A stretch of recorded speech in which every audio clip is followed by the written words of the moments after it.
नमस्कार, आपके साथ मैं रीना झा बालियान। बिहार में प्रचंड जीत हासिल हुई एनडीए को और अब सरकार बनाने के लिए एनडीए पूरी तरह से तैयार है। अब इस बीच मंथन कई सीटों को लेकर किया जा रहा है। कई ऐसी सीटें जो अभी भी चर्चा का विषय बनी हुई है और कई ऐसे नेता जिन्हें क्रेडिट दिया जा रहा है बिहार विधानसभा चुनाव में एनडीए की और बीजेपी की प्रचंड जीत को लेकर। तो इनमें से एक नाम जो निकलकर सामने आ रहा है वो है बीजेपी के चाणक्य कहे जाने वाले अमित शाह। अमित शाह का एक बड़ा योगदान माना जा रहा है बिहार विधानसभा चुनाव में, क्योंकि एक महत्वपूर्ण सीट की अगर हम बात करें, दरभंगा जिले की अलीनगर सीट की बात करें, तो यहाँ पर ऐसे कैंडिडेट ने जीत हासिल की जिसके चुनाव परिणाम से पहले शायद ही जीत का अनुमान लगाया जा रहा था, या फिर जितने भी सियासी पंडित हैं, सियासी जानकार हैं, वो जब भी इसे लेकर मंथन कर रहे थे या बातचीत कर रहे थे, उनकी ये बात निकलकर सामने आ रही थी कि अलीनगर सीट शायद ही बीजेपी यहाँ से जीत हासिल कर पाए, क्योंकि एक लंबा समय बीता है जब ये सीट बीजेपी के खाते में नहीं गई थी। अब इस बार जिस तरह से जीत हासिल की है बीजेपी ने अलीनगर सीट पर, और यहाँ से महज 25 साल की जो मैथिली ठाकुर है उन्होंने इतिहास रच दिया है। बिहार के इतिहास में पहली बार ऐसा हुआ है जब 25 साल की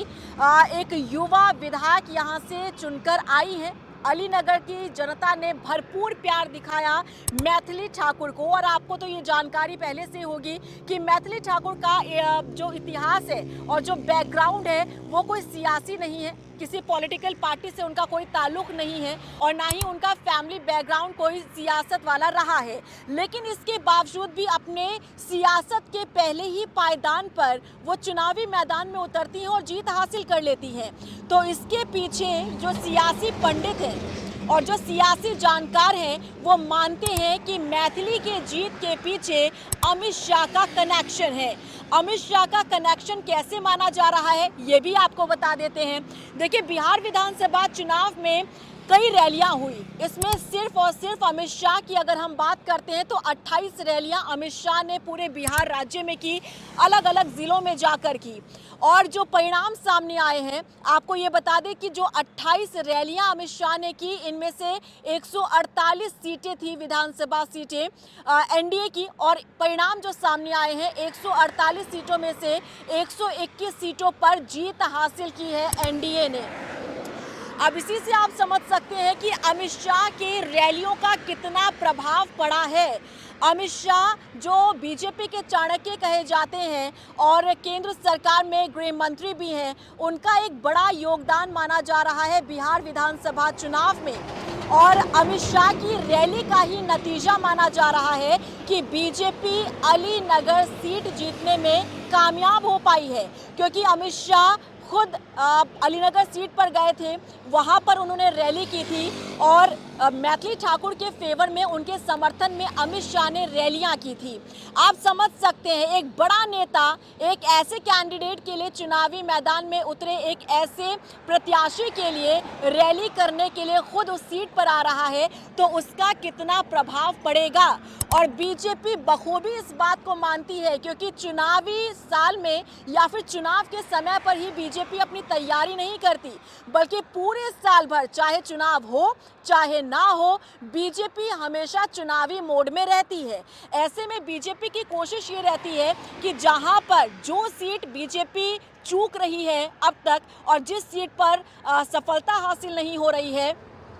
वहां पर ऐसा कौन सा हथकंडा अपनाया जाए जिससे पार्टी को फायदा हो सके। अब आप समझ सकते हैं, अलीनगर सीट की हम जहां बात कर रहे हैं, मैथिली ठाकुर जो कि कला के क्षेत्र से आती हैं और यहां पर प्रचंड जीत हासिल उन्होंने की है। 12,000 वोटों के अंतर से उन्होंने जीत हासिल की, जहां माना यह जा रहा था पहले से कि शायद ही ये सीट बीजेपी अपने खाते में ले जा सकती है, और शायद ही माना जा रहा था कि बीजेपी यहां से जीत हासिल करे और मैथिली ठाकुर को शायद ही यहां से सफलता मिले, क्योंकि उनका कोई राजनीतिक बैकग्राउंड नहीं है, ना ही यहाँ से कोई ऐसा रिस्पांस बीजेपी को मिलता नजर आ रहा था। कई कंट्रोवर्सी का भी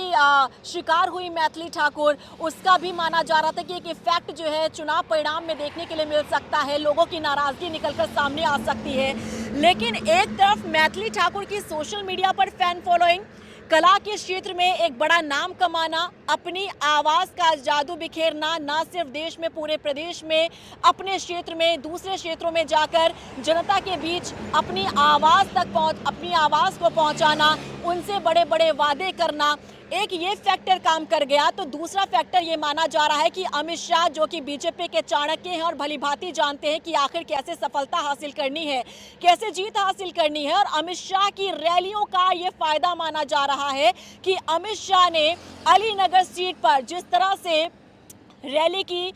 मैथिली ठाकुर के फेवर में, उनके समर्थन में, ये काम कर गया बीजेपी के लिए भी और मैथिली ठाकुर के लिए भी। और इसीलिए कहा जा रहा है ठाकुर की जीत का अमित शाह कनेक्शन इसे कहा जा रहा है, क्योंकि अमित शाह ने बिहार में जितनी रैलियां की वहां पर एक बड़ा फायदा बीजेपी को मिला है, एनडीए गठबंधन को मिला है, और उनमें से एक ये महत्वपूर्ण सीट अलीनगर भी मानी जा रही है। क्योंकि मैथिली ठाकुर ने जो बयान दिया था कि अगर वो जीतती हैं तो सबसे पहले अलीनगर का नाम बदल देंगी, माना ये जा रहा था कि ये जो बयान दिया गया है मैथिली ठाकुर द्वारा, इसका भी एक अगेंस्ट जा सकता है बीजेपी के लिए और इसका नुकसान झेलना पड़ सकता है मैथिली ठाकुर को। लेकिन एक बम्पर जीत ने ये बता दिया कि मैथिली ठाकुर एक अलग छवि बनाकर उन्होंने जनता के बीच रखी है। तो वहीं जहां जहां अमित शाह रैलियां करते हैं वहां वहां पार्टी को फायदा पहुंचा देते हैं। क्या आपको भी लग रहा है अलीनगर में अमित शाह की रैली का फायदा मैथिली ठाकुर को मिला है और बीजेपी को मिला है? जहां जहां अमित शाह ने रैलियां की वहां वहां बीजेपी ने प्रचंड जीत हासिल की है। ना सिर्फ बीजेपी ने बल्कि सहयोगियों को भी फायदा पहुंचाया अमित शाह ने। आपको क्या लगता है, कमेंट सेक्शन में बताइएगा।